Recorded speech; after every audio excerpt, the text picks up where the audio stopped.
अस्सलाम व्यूवर्स, आप प्रोग्राम देख रहे हैं ब्रास टैक्स और मैं हूं आपकी होस्ट मारूफ कुरैशी। हमारे साथ मौजूद हैं हमारे एनालिस्ट जनाब ज़ैद हामिद साहब। अस्सलाम वालेकुम सर। व्यूवर्स, ब्रास टैक्स में है आज एपिसोड CIA एंड रॉ थ्रेट्स टू पाकिस्तान।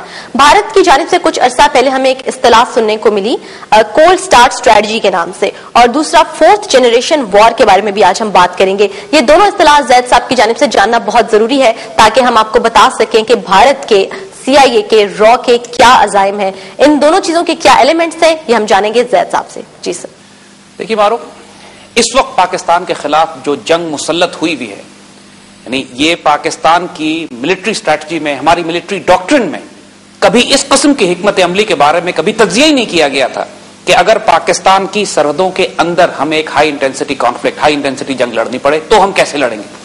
अगर हमारे मुल्क के अंदर सवाब जैसा पूरा इलाका हमारे हाथ से निकल के चला गया, वजीरिस्तान में हमें अपनी वो तमाम फौजों को उस तरह डिप्लॉय करना पड़ा जिस तरह हम इंडिया के खिलाफ 65 या 71 में उनको डिप्लॉय किया करते थे, जब अपने ही मुल्क के अंदर हमें करना पड़ा, तो ये सब कुछ हमारी मिलिट्री डॉक्ट्रिन में लिखा हुआ नहीं था कभी। हमें बड़ी तेजी से एडजस्ट करना पड़ा। We were not prepared for this, क्योंकि दुश्मनों ने जो जंग हमारे ऊपर मुसल्लत की, we were initially taken by surprise.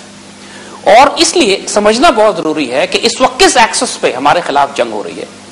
और इंडियंस जो अब बात कर रहे हैं कोल्ड स्टार्ट स्ट्रैटेजी की, कि ये है क्या। इंडियंस भी नई डॉक्ट्रिन है जो हमारे खिलाफ डिप्लॉय करने की बात कर रहे हैं। जो जंग इस वक्त पाकिस्तान के खिलाफ लड़ी जा रही है, this is called the fourth generation warfare. यानी इसको हम एक्सप्लेन करते हैं।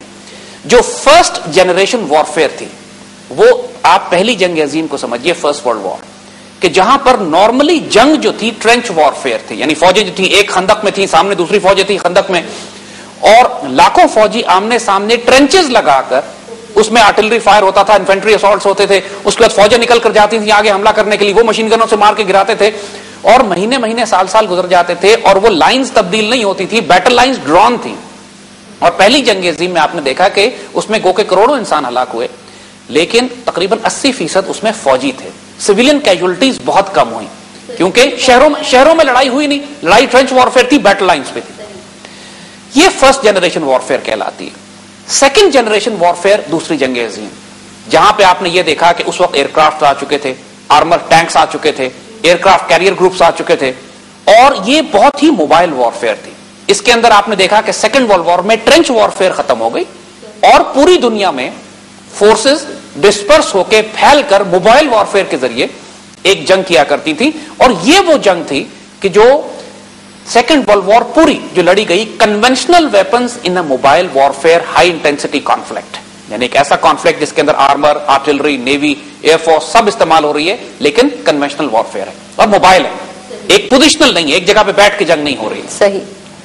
This was the second generation warfare. Third generation warfare वो है कि जो 60s, 70s और 80s की दिहाई में हमने देखा, जिसको हम कोल्ड वॉर कहते हैं, जिसके अंदर न्यूक्लियर वेपन्स आ चुके थे, कन्वेंशनल जंगें कम हो गई बड़े मुल्कों के दरमियान, और थ्रेट जो था नेटो अलायंस और रशियन अलायंस, सोवियत यूनियन के दरमियान में थ्रेट न्यूक्लियर वॉर का, और एक कोल्ड वॉर जो थी, कोल्ड वॉर शुरू हो गई। और पूरा वो एरा ही कोल्ड वॉर एरा कहलाता है, जिसके अंदर प्रैक्टिकली कई मरतबा ये हुआ कि सोवियत, रशिया और अमेरिका इतने करीब आए कि शायद एक न्यूक्लियर जंग हो जाती मुख्तलिफ मुल्कों के दरमियान। उसके बाद जब सोवियत यूनियन टूटता है 80s की दिहाई के बाद, जब अफगानिस्तान में वो आते हैं, वो मार खाते हैं, सोवियत यूनियन टूट के अलग होकर रशिया बन जाता है। उसके बाद जो 21वीं सदी में या 20वीं सदी के आखिर में जो इन्होंने नई स्ट्रैटेजी डेवलप की, क्योंकि जब सोवियत यूनियन का खतरा खत्म हो गया तो वो कोल्ड वॉर का एरा खत्म हो गया, राइट। अब वो न्यूक्लियर डेटरेंस या न्यूक्लियर थ्रेट की बात नहीं थी मुल्कों के दरमियान। तो अब इन्होंने जो जंगें करनी थी मुल्कों को तोड़ने के लिए, that warfare was called the fourth generation warfare. और उस जनरेशन में अगर उसकी आपने सिंपलेस्ट मिसाल लेनी है तो पहले युगोस्लाविया को लीजिए। फोर्थ जनरेशन वॉरफेयर ये है कि आपने जब किसी मुल्क पर कब्जा करना है तो पहले उसके अंदर एक करप्ट और कमजोर क़यादत को लाकर बिठाइए, फिर उस कमजोर क़यादत के बाद उस मुल्क के अंदर इकोनॉमी इतनी मिसमैनेज कीजिए, इतना करप्शन फैलाइए वहां पर, इतने फंड्स की लीकेज कीजिए, इतने रिसोर्सेज की लीकेज कीजिए, IMF और वर्ल्ड बैंक की शराइत पर उस मुल्क को चलाइए, और फिर जब टोटल अनार्की, राइट्स, फसाद शुरू हो जाएगा उस मुल्क में, लोगों को खाने को नहीं मिलेगा, बिजली नहीं मिलेगी, गैस नहीं मिलेगा, पानी की तकलीफ होगी, तो फिर इस सूरत हाल में जब फ्रस्ट्रेशन बढ़ेगी सूबों के दरमियान में, तो इस वक्त आप सूबों की मदद कीजिए, मुसल्लह तौर पर बगावतें बर्पा कीजिए, सर्बियंस की मदद कीजिए, क्रोएशियंस की मदद कीजिए, बॉस्नियंस की मदद कीजिए, मॉन्टेनेग्रो और स्लोवेनिया और कोसोवो वालों की मदद कीजिए, और چاروں طرف سے ہر ایلیمنٹ کو آپ سپورٹ دیجئے تاکہ ایک شوریز سول وار جب برپا ہو جاتی ہے اس کے بعد آپ اس ملک میں داخل ہو کر اس کے حصے بکھرے کر دیں. یعنی پہلے انٹرنلی اس کو ویک کریں, اس کے بعد اس کے اور اس میں یہ جو جنگ کا طریقہ ہے کہ جو بنیادی طور پر شہروں میں لڑی جاتی ہے,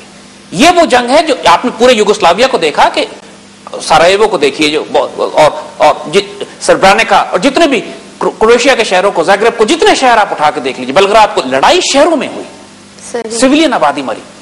اور سیکنڈ ورلڈ وار میں آلموسٹ تقریباً 70 to 80% سویلین مرے. تھرڈ ورلڈ وار میں خیال تھا کہ جنگ ہوگی تو دنیا ہی تباہ ہو جائے گی کیونکہ نیوکلیر ایکسچینج ہوگا.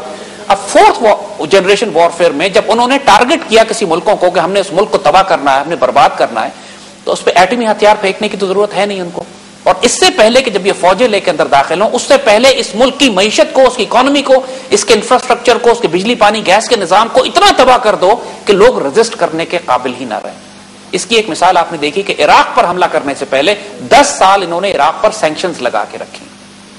عراق کے لوگ ہزاروں لاکھوں کی تعداد میں بچے دوائیوں کی کمی کی وجہ سے مر رہے تھے, کھانے کو نہیں تھا, عراق ایکسپورٹ نہیں کر سکتا تھا, دنیا سے تجارت نہیں کی جا سکتی تھی, اس کا بجلی پانی گیس کا نظام ختم ہو گیا. اور اس حد تک عراق میں بدامنی پھیل گئی کہ لوگ خود صدام حسین کے خلاف اٹھ کھڑے کہ جب امریکن داخل ہوئے تو عراقی فوج غائب ہو چکی تھی.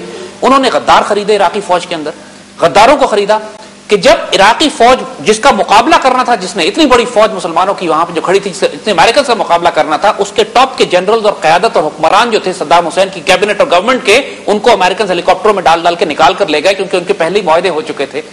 صدام حسین کی حکومت کے لوگ خرید لیے, غدار خرید لیے اپنے بیچ میں.